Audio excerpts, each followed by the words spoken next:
Share Facebook tweet Pinterest email Mazda wasted no time stuffing its new SPCCI engine into a suitable cradle to show off its capabilities. After a short drive in a prototype, I returned about 15% better mileage than in a similar Mazda 3 hatchback, made more impressive considering I didn't know I was trying. To be fair, Mazda says we should eventually expect about 25% better mileage and about 25% more power as well. These were prototypes, Mazda tells us, and more gains are to be had. It feels pretty much like a normal engine, I told the engineers. Good, they said. It doesn't quite sound normal, though. The 2.0-liter SPCCI4 are we going to have to start saying that all the time has a deep growl on acceleration, with a little diesel clatter, when you really put your foot into it. Mazda said the supercharged 4 made 190 horsepower. It didn't quite feel like that much by the seat of the pants. However, Mazda reminded us again that this was still an early version. Side note, remember that supercharger isn't really for power, it's more to keep the exterior pressure right for the compression ignition to happen. There's none of the telltale whine you might get in a Hellcat. The 3-hatch also rode on the company's new chassis, which, like the MX-5, falls under the Jinbei philosophy horse and rider as one. Mazda, with help from the Hiroshima University Tokyo Institute of Technology, dug deep into what makes a car both entertaining and comfortable to drive.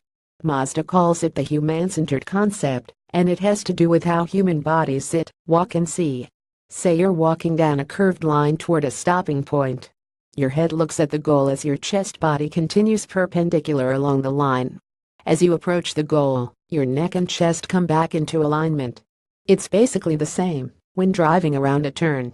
As for traveling over a rough road, dynamic balance is kept with the head motion suppressed. According to Mazda, your body basically acts as a damper for your head.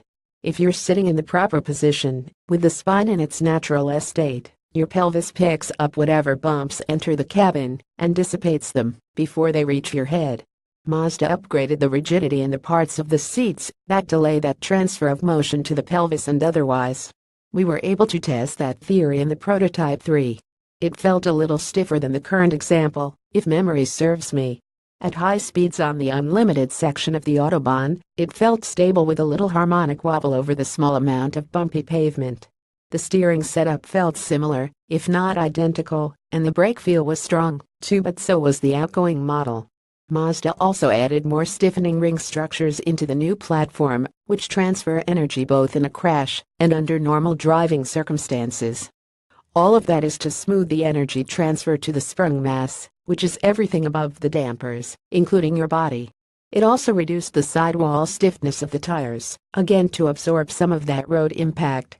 Mazda knows driving. Basically, everything the company makes has some sort of motoring soul.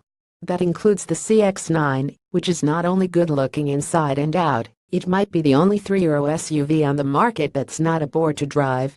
And this next generation, beginning in 2019 with the SPCCI engine, should only give us more of that.